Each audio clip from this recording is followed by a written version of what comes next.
So Welcome to Murder Week is narrated by a 34-year-old woman named Kath Little, who lives a very quiet, unexciting life in Buffalo, New York.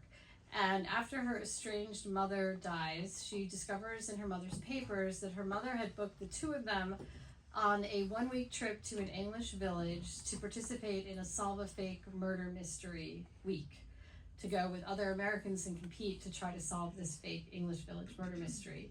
And unable to get a refund, because as she was told, she can get half a refund, but because she's unfortunately not deceased like her mother, she can't get a full refund.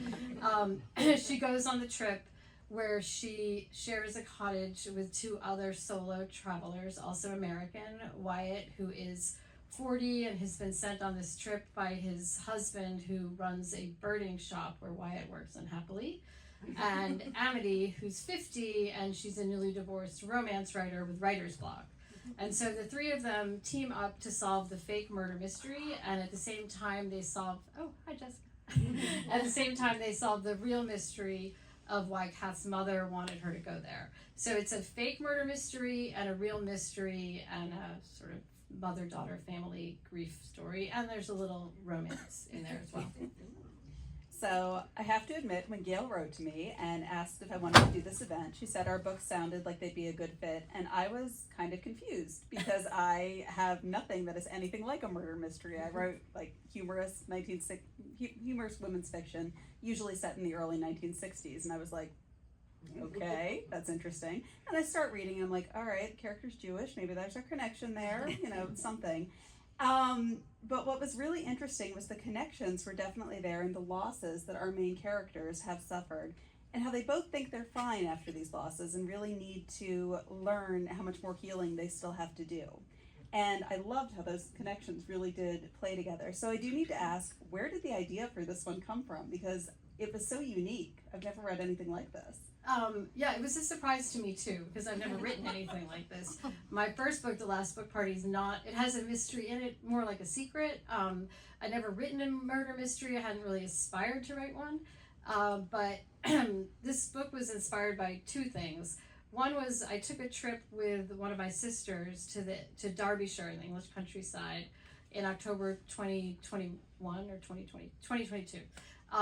And we rented a cottage in the town of Bakewell, which is the model for my fictional town of Willowthrup in the book.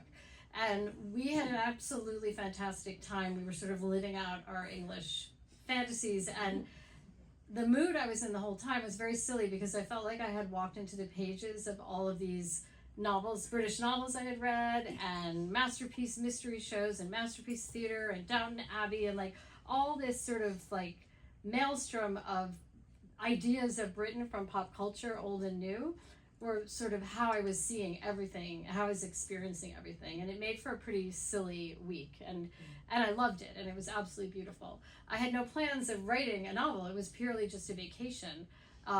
Luckily, I took a lot of pictures, because when I got home, the second thing that inspired me to write this book was not a great experience. I had written a different novel after The Last Book Party that was drawing on my years working as a journalist in Russia in the 90s. And I'd been finishing that novel just when Russia invaded Ukraine, and I started feeling like not so great about this novel, not the best time to be trying to sell a novel set in Russia, and it felt sort of anachronistic, like events had just taken over. My agent said, you're almost done, just finish it, we'll see what happens. And what happened is nobody wanted it. Well, the first round of editors, everyone was like, Russia, ew, no. Which was pretty disappointing. But then I thought, okay, I'm going to move on and write something else. And I hadn't had a lot of fun writing the Russian novel. I wrote it with a lot of second novel weight on my back. Can I do another novel? A lot of weight of like, what are all my Russian journalist friends, Americans and Russians, going to think of my take on Russia? So it wasn't fun. So after not having fun and not selling it, I was like, this one has to be fun. And so I thought, I had so much fun in England. I'm going to write a story about Americans going to England and having that kind of experience. So my first idea was to send a writing group to England on like a writing retreat, which I thought was a great idea. It was definitely a half-baked idea. And I told a friend of mine about it. And she was like, okay, great, they're going to go to England, but what are they going to do there? And I was like, oh my God, you're right, they're going to write. It's going to be so boring. How do we come up with something better? And I don't know how, I just decided they're going to solve a fake murder mystery. And I just decided to do it. So and then the secondary story sort of about Kath and her mother became more the main story. And that's the heart of the novel because it's the real part. But it really just came out of a desire to have fun, to escape from the world a bit and create these characters that liked each other and this sort of found family of these three characters. And I did have fun writing it. Are we the same person? Because I'm not writing anything if it's not fun. Like that's kind my of my new thing mantra. right now. Like it's escape. I don't want to write anything that I don't want to read right now, and I don't want to read anything that isn't fun right now. The world is on fire. I want to escape from that. Also, I'm going to totally put you on the spot. My next book is a journalism one. I might hit you up for a blurb on that. Okay. I was a journalism major too, so there we are. All right, there's a connection. We got that. I was going to ask about the inspiration for the town. I'm still going to ask a little. I did Google to see if Willowthrop was real because it was so descriptive. Like it felt like it had to be a real place. I did do that with one of my books where I couldn't do a research trip. I've got a 5 and an 8-year-old, and I was writing a historical fiction in a pandemic with a newborn, and research trip was not happening at the time. So I was asking my parents a lot of questions about this one town in Gloucester, Massachusetts, and my dad finally was like, why don't you just come up with a fake town? Then it's fine if you get it wrong. And I was like, that is so smart. That's what I'm going to do. But I loved Kath's sense of deja vu when she sees the reality of the stories that her mother told her as a child. And I think we've all experienced that, where we either saw or heard about something as a child and then forgot about it, and then you experience it and you're just like, whoa, what? I personally had a recurring nightmare for life from the movie Return to Oz. Didn't know what it was from until I saw the movie as an adult, and I was like, oh, okay, I'm going to talk about that in therapy, that's fine. But, okay, so what from this town that you went to did you use? Like, what was real, what was fictionalized there? So I used everything. So it really is, if you like the town, then go to Bakewell in Derbyshire because it's an absolutely charming town. So I stayed in a cottage with my sister, and that's the cottage that I used as the model for the cottage where Kath stayed. So the view from the cottage, even the first day when she opens these casement windows and she hears something and it's a mother and daughter clip-clopping by on horses, like that's what I saw the first day I was there. And all the places around, I imagined that my town of Willowthrop was like right next to Bakewell. So we walked places from Bakewell. You can walk to all those places from Willowthrop.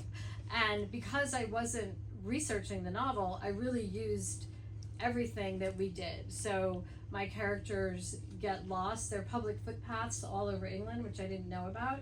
And I don't know, the English are just really weird about directions. So when my sister and I set out to walk to this medieval castle home to take a tour of it, we were like, what? Go till you see a copse of trees, bear slightly right at a plantation, and then hug left. And we were completely confused. We got completely lost. So my characters had that experience. We walked on something called the Jane Eyre Trail, where Charlotte Bronte is said to have been inspired by a certain building there to make it as Mr. Rochester's house. There's a part in the book where they go to the Rutland Arms Hotel in Bakewell to visit a hotel where Jane Austen allegedly visited. We went there. So I really used everything. I used the food we ate, and I used a lot of my reactions to things. Like, why are mushy peas the only vegetables we saw for a week? Why is the beer warm? So I used everything. And luckily I took a lot of pictures, and then I did have to do some research, but the area was just so enchanting that it was fun to bring it to life. I thought the town was real just because, like, I'm like sitting here Googling it, like, oh, I want to see pictures of all of this, so I'm going to go look up this actual town later because I want to see all of it. I mean, you really did a fantastic job bringing the town to life. It was kind of its own character in a lot of ways. Like, I loved that about this novel. All right, let's talk about the mystery part. So you actually got me with that. I am one of those really annoying people. You do not want to go watch like a thriller with me because I'm going to tell you 30 seconds in who did it. Oh my God, my husband hates watching television. I'm terrible with that. A college boyfriend definitely broke up with me over the movie Fight Club because I figured it out like 10 minutes in, and he just looked at me and he was like, you know the twist, don't you? And I was like, yeah, it's this. And he was like, So I actually did not figure it out until the characters explained it. I did not get all those The pieces fake together. mystery or the real mystery? The fake mystery. Okay. I really, like the real one I had a little bit more Yeah. of an inkling on, but the fake one, I was kind of blown away when Wyatt explained all of that. I was like, all right, I missed that. And I don't usually do that. So, did you go into the story knowing all of the murder mystery details, or did you come up with some of that as you went along? Like, how did that come No, together? I definitely came. I mean, I definitely don't generally plot things. But when it came to writing the fake mystery, I realized, okay, I have to plot this. And I was very intimidated about doing it because I was like, I don't know how to write a mystery. So I started out doing what like nerdy bookish people do. I started reading really good mysteries. I started reading a lot of Agatha Christie again and Dorothy Sayers. But they're too good. You know, when you read something really good, you're just like, how'd they do that? So I decided I had to dumb it down a little, and I started watching a lot of television. And I watched a lot of episodes of Midsummer Murders. It was like the longest running British, a lot of people are nodding. And it's very formulaic. And I went back to like the earliest ones from the 80s. And it's very clear. You can see, I'm like, okay, I need to have a victim who has, 5 or 6 people that have a motive to kill her. And so I picked a hairdresser, and I thought it would just be like a placeholder, and I'll just try it. I stalled a lot in starting the mystery. I was at a writing residency when I finally started writing the fake mystery part, and the way I kind of gave myself a pep talk to do it was when I realized, I'm like, wait a minute. This doesn't have to be a really good mystery. This has to be a mystery that a bunch of villagers concocted for American tourists. It just has to be fun for the Americans to solve. And then once I kind of lowered my expectations, I just kind of figured it out. And then as I went, I kind of found more things. So there are things thematically in the story that I was developing about Kath and her mother that I realized could echo in the story. So there are themes that I won't get into because of any spoilers. But so I kind of did come up with the basic plot, like who's the victim and who's the perpetrator, but in how it was done, I figured it out as I went. And that I think is my favorite thing in writing, which I did in the last book party too, which is not a mystery, but once you know where the story has gone, it's really fun to go back and sort of put in the things, little breadcrumbs along the way that lead to it. That's my favorite part of writing. It is definitely a fun part, and you might have a career as a mystery writer here. Like, it was really well done with that. I have to say, when I was finished, after we sold the novel, and I said to my publisher kept, talking about it as a mystery, and I said to my agent at one point, I'm like, wait a second, is my book gonna sit on the mystery shelf? And he said, I think it is. And I said, but I'm not a mystery writer. And he said, I think you are. Now embracing that. I keep joking with my editor, my next one, it's kind of a half rom-com, half Cold War era spy thriller, and I was like, just check every category box, it can go anywhere. It's the best kind of books. My characters don't behave, so they didn't behave in this one either, and it's fun, and I love that genre bending. Like, I hate it when something's too formulaic. That's probably one of my biggest pet peeves in reading. For someone who often gets billed as a romance writer, I don't like reading a lot of romances because as soon as it's like all the tropes, I'm like, no, I'm bored. Yeah, somebody asked me in a podcast, somebody asked me, because there's some romance, I guess it was a romance podcast, and there is romance in this, and she was asking me, like, which romance tropes did you use? And I was like, what are the romance tropes? I mean, I didn't think about genre when I was writing the book. I just wrote the book I wanted to write. Genre is a really great thing to think about when you're marketing the book. I don't think it's a great thing to think about when you're writing. And I feel like you can see it when people are trying to like pigeonhole something into those genres and those tropes. And so I loved that this really did cross boundaries, and it was a lot of fun to read with that. All right, so obviously we have a lot of Bronte sister Easter eggs in this one, and a lot of Agatha Christie. I feel like we need a supplementary reading list here. What books would you say kind of shaped what you came up with for this?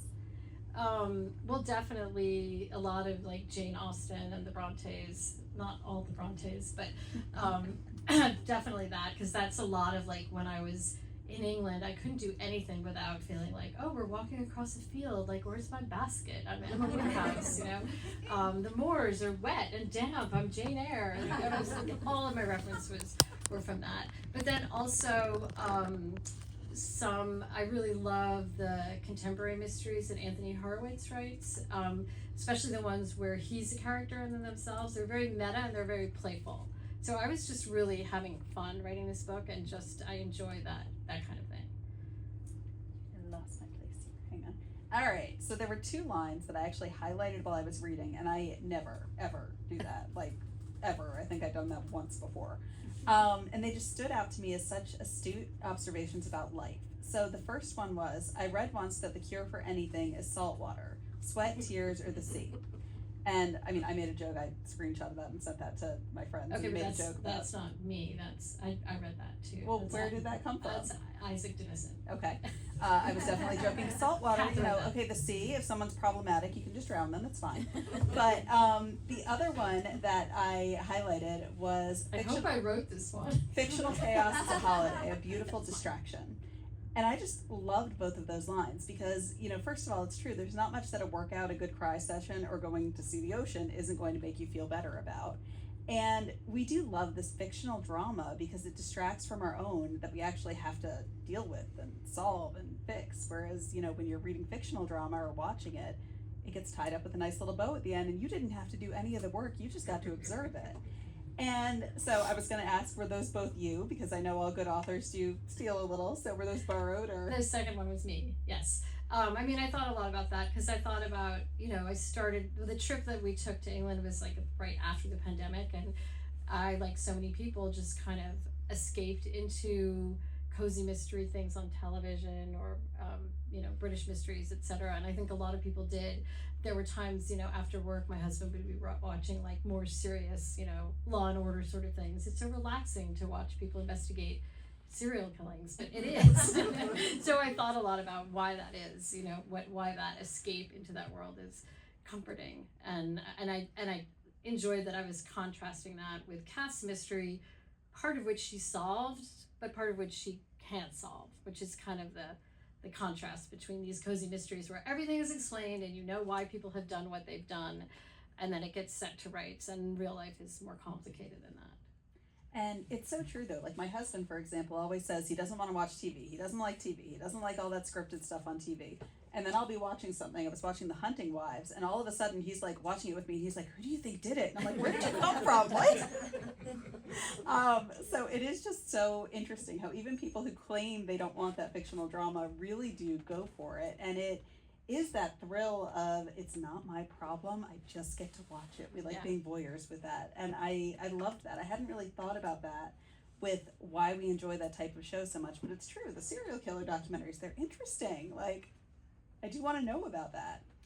All right, would you actually go to a murder mystery week like this?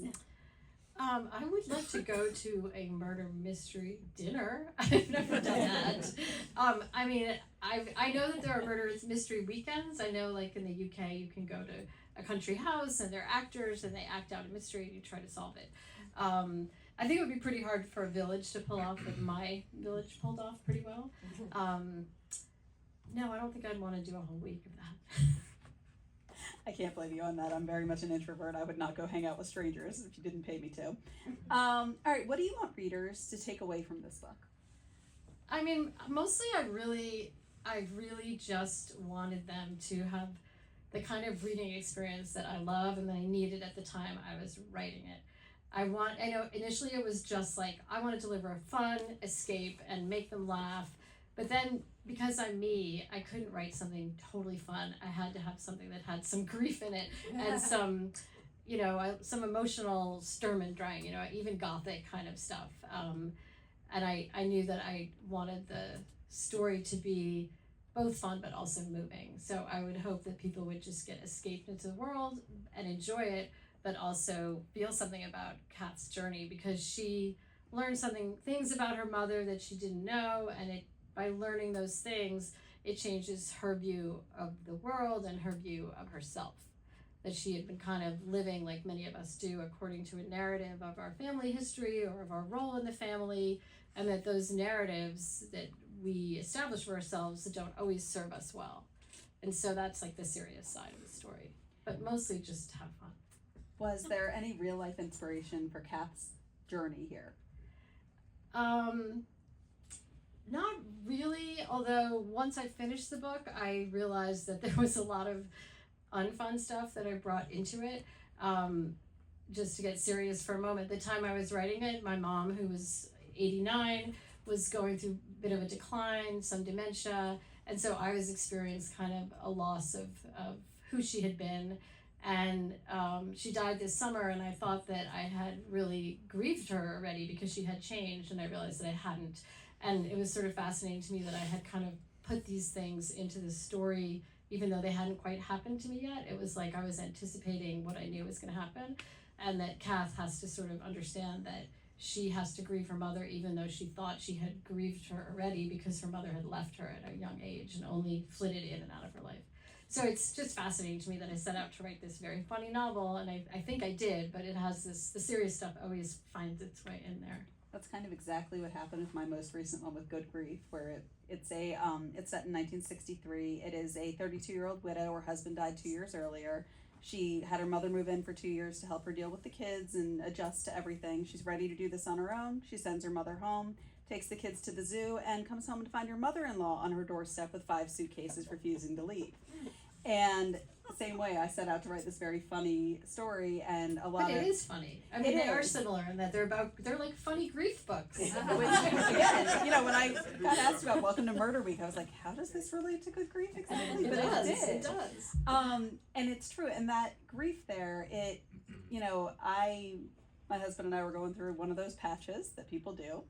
And I think that was a lot of what was going on for me in writing that book, and I didn't see it until later, how much of myself I really put on the page. And I think it's unavoidable. We kind of have to do that as authors, because otherwise it's very dry if we don't have that real emotion building it in there. But that connection there between the two books really was there. Like, this is a very funny book, and very fun, and the heart of it really is about trying to figure out how you move on after this monumental loss. And I really, as I was reading, I got so drawn into it with that, and seeing the parallels there for, again, 2 books that on the surface could not be more different, and they really do pair well together. Yeah. So, all right, what is next for you here? I always think I'm going to jinx it if I talk about it, but I'm trying not to indulge in that sort of thinking. But I am working on, I guess it's a sequel. So this book is narrated by Kath, but Amity and Wyatt have their own arcs in it as well, and they end up in a different place at the end than they are in the beginning. And this book that I'm working on now is narrated by Amity, and it's picking up with her story. Kath will be in it just a very little bit, and Wyatt more so. So I like these characters. My favorite thing as both a reader and an author is doing that. So I actually have characters who repeat throughout all of mine as well, because it's such a fun Easter egg for your constant readers. Stephen King, Beatrice Williams, like, those are some of my favorites. They all do that. So I love doing that as an author now because I love it as a reader. So I'm excited to read that when you have that done. Me too. All right, should we open this up to audience questions? I don't know if Wyatt's getting a book, but Wyatt will have a nice role in the second book. Because, I mean, I've started narrating this book by Amity, but one of the things I enjoyed so much that I do think is a strength of Welcome to Murder Week is I took these 3 characters that are so different that never would have come together if not for this murder week. They're different age, they're different background, they're different marital status, but they become very unlikely friends. And the way I kind of established the characters is by the way they kind of bounce off each other. So I definitely, Wyatt's going to be visiting Amity in this one, and then we'll see if he gets another book. I don't know. Is Amity's book featuring a mystery? It is featuring a mystery, not a fake murder mystery. I don't think that can be done twice. I haven't figured out yet if it's going to be a murder mystery or just a mystery, but there will be a mystery to solve. Kill her husband off. Well, she's divorced now, I know. so she Kill him off. doesn't He's need done. to. We don't need him. She's working out her anger.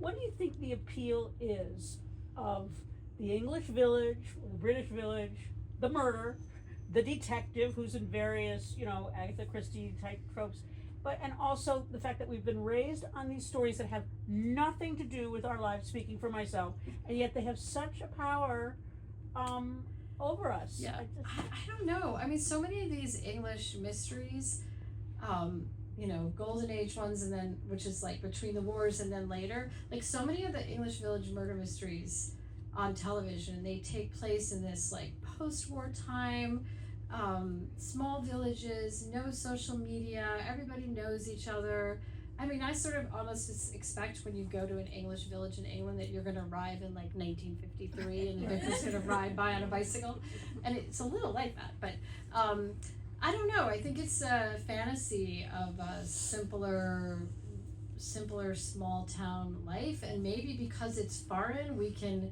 indulge in it a little more because we know too much about our own history, and to know when we watch American things, we know how sort of mythologized it is, if it is. But when it's foreign, we're like, oh, maybe it really is that way in England. I don't know. But I definitely find the appeal. There is something very cozy about them. All that tea. I think the voyeuristic aspect too. I mean, my next door neighbor and I joke we would not have been allowed to sit next to each other in school, so it's hilarious we can live next to each other. We turned into Mrs. Kravitz from Bewitched as soon as anything happens in the neighborhood. So I think that idea of where it's a small town where everybody does know everybody, when there's something sinister going on, you're just like, ooh, I want the dirt on that. And we're terrible. We get on the police scanner and like check stuff out, and we're like looking everybody up on the case search database. Yeah, there is something. I think there's a line in here where it's like we're all a little bit of the nosy neighbor. You want to know what's going on behind closed doors, and in those English villages, they really do. They find out. My husband knows if my next door neighbor and I are on FaceTime in our bathrobes together, something is happening in the neighborhood. I have two questions, if I may, about the mechanics of how you write. So do you make yourself sit down for so many hours every day, or a little bit in the morning, a little bit in the evening? And then also, do you write, for instance, the one you just wrote, absolutely sequentially? Or do you write this part, and then that part, and then come back and tie them together? I'm going to answer the second part of that first, because I feel very good about the fact that I do write sequentially. I know writers who will just write scenes and jump around in time. I pretty much write sequentially. I mean, all of my books, the published and unpublished, have been in a very confined amount of time. The last book party is one summer, the Russia story was 1 week, and this story is 1 week, so I kind of go through the week. The first question, so I was asked recently on a podcast, they said, describe your writing process in 5 words. Or they said, can you do this? And I said, I can do it in 1 word, chaos. I have no schedule, I have no consistency, especially when I'm writing the first draft, which I find really difficult. This woman writes them really fast. Because I don't plot, there's a lot of anxiety associated with that first draft, because I'm like, am I going to figure out a plot? Is something going to happen? Am I going to figure out the ending? And so when I'm doing that, I need to take a lot of time to let my mind wander, to take walks, to just kind of let things germinate, which makes it hard to just sit down and write for hours. Once I have a first draft, then I can write and write and write for hours. I love the revising, and then I can put in a lot of time. But there's no consistency.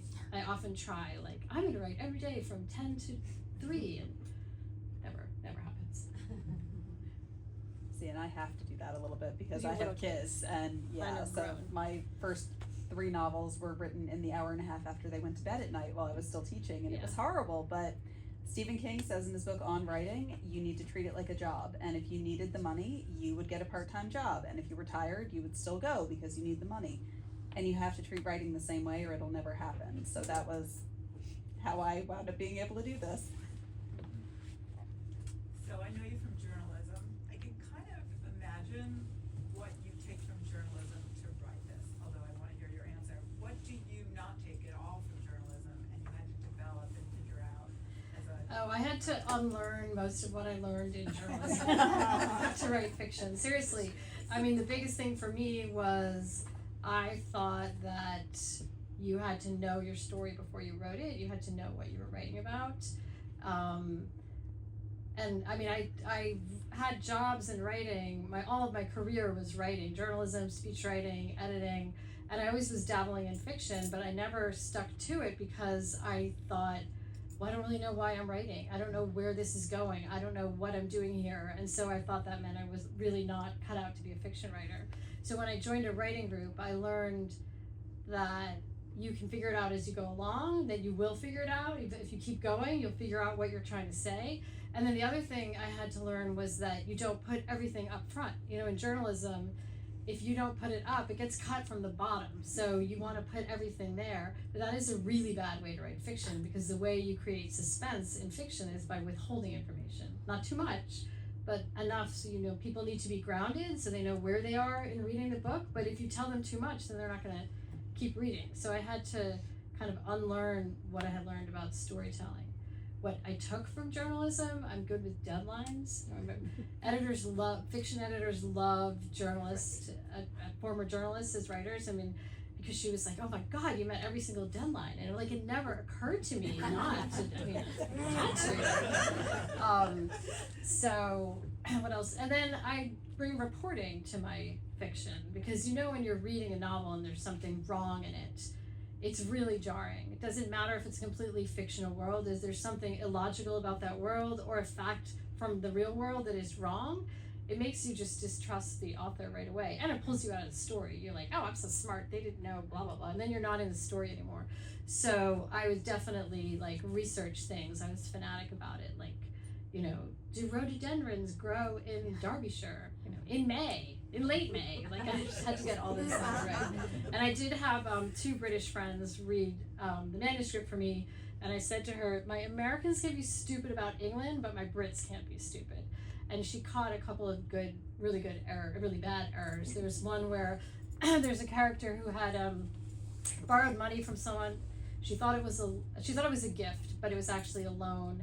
And it was a part of somebody's motive to kill somebody, and she needed the money because her child needed an operation. And my friend was like, hello, national health care. So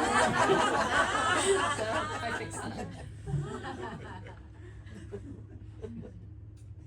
Do your characters ever show up in your dreams, or when you were writing, did they ever show up in your dreams?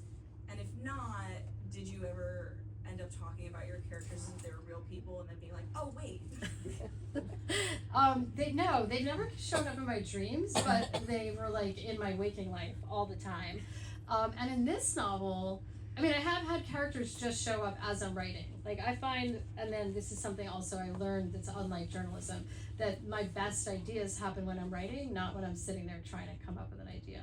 So when I started out with this idea of sending a writing group to England, I started writing about people in a writing group, and Wyatt just showed up. He was late and he was complaining because his husband is obsessed with these birds and he's so sick of birds, and I could see him, and Amity had writer's block and I could see her, and they just kind of appeared fully formed. Doesn't always happen. And then once I'm writing it, I think about them all the time, but I think I pretty much, kept straight who's fictional and who's real in my life. My funny thing with that, if you ever see me walking down the street talking to myself, I'm working. That's my characters. That's when they talk to me when I go for a long walk. So I do have to add one thing though. We just, my husband and I just hosted a dinner as part of our local library fundraiser, where people host dinners in the theme of novels, and they asked us to host one in the theme of Welcome to Murder Week. And I told people they could come dressed as a character from my novel or from any typical character from an English village murder mystery. And they all read the book and they came as characters in my novel, and it was incredible. They were really clever with their costumes, and yeah, it was great. It was incredible to be having dinner with my characters, although these guys weren't as funny as my characters. This is for both of you, and it kind of goes back to the Stephen King point. But for your first novels, did you set out to publish a novel? And if so, looking back, do you have any advice for somebody else who might go along and try to do that? Wanna go first? all right, my debut novel was the 5th one that I wrote. So the first one that I wrote, I self-published it in 2010 because Kindles were a big thing, and everyone was like, oh, that's how you get famous with this. Spoiler, they did not know what they were talking about. You can do very well with self-publishing, but for example, Megan Quinn does hybrid. She does 2 a year with Montlake and puts out 4 a year on her own. She spends $600,000 a year on advertising. I was a teacher. I didn't have that kind of money. So with that first novel, you think, oh, it's going to get picked up immediately. I'm going to be a New York Times bestseller. I'm going to be famous. It's going to be great. Doesn't usually happen with the first book. I only know a few people who've gotten their first novel published. The biggest thing that revolutionized my writing, so I was one of those piecemeal authors. I would cherry pick the scenes. I knew my beginning, I knew my end, and then I knew some scenes, and I would write what felt like, oh, I really want to write this scene now. And the problem with that was the connecting scenes then, where I had to connect those scenes together. Those intermediate chapters were death. And I read somewhere, probably in the Atlantic, because I don't actually subscribe and I can't find it again, that if you don't want to write a chapter, don't write it, because your audience won't want to read it. And that right Totally there true. was what actually got me my first publishing contract, believe it or not. I finally sat right down, wrote an entire book straight through, and that was my debut novel, For the Love of Friends. So that connecting thing, it doesn't work. You can't write a scene that you're like, oh, I gotta write this one now. Like, it's one thing if you're killing somebody off and it's gonna be sad and depressing. It's another if you're like, this one's boring. Cut it. I totally agree. Okay, so my story is totally different. I'm one of those people who sold her first novel, but didn't sell it until I was 55. So I was in a writing group. I finally joined a writing group around when I turned 50. And it was, you show up with writing, any kind of writing, and you share a couple pages with people. And I started out writing all different things, and some poetry, sometimes fiction, sometimes a memoir. And that's in that group where I started learning to just like continue and see where it goes. And so I was actually writing a piece of memoir about an experience I had when I was in my 20s in Cape Cod, and I was working in publishing at the time. And I brought it in, and I was like, I don't know where I'm going with this. And they said, just keep going, keep going. And then one day I was writing, and I was writing about myself, picturing the office where I worked at Little Brown in New York. But then a completely fictional character appeared, and he had some kind of secret, this snarky writer. And I went into the writing group, and I was like, I don't know what this is. I don't know where I'm going.